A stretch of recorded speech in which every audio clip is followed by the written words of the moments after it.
मुंबईची हवा पुन्हा प्रदूषणाच्या विळख्यात सापडली आहे। मुंबईत हवेचा गुणवत्ता निर्देशांक 156च्या घरात गेलाय। मुंबईची हवा धोकादायक श्रेणीमध्ये असून धुराचं प्रमाणात देखील वाढलेलं आहे।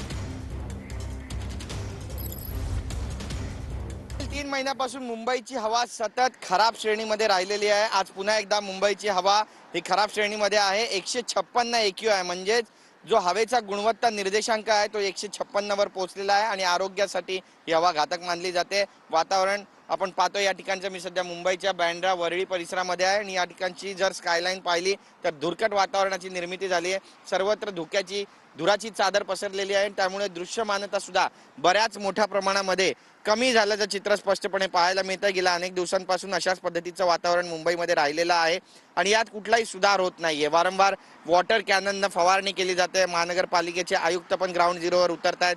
इमारतीची पाहणी केली जाते, जे बांधकाम होतात त्या ठिकाणी निर्बंध सुद्धा लादले जातात। मात्र तरी देखील मुंबईची जी हवा आहे ती अशाच पद्धतीनं दूषित राहिलेली आहे। याचा थेट परिणाम मुंबईकरांच्या आरोग्यावर होतोय आणि गेल्या अनेक महिन्यांपासून एक सिरीज म्हणून आम्ही सुद्धा या बातम्या कव्हर करतोय, दाखवतोय। मात्र कुठलाही बदल यामध्ये होतानाचं चित्र सध्या तरी दिसत नाहीये आणि त्यामुळे मुंबईकरांचं आरोग्य कुठे ना कुठेतरी धोक्यात आहे।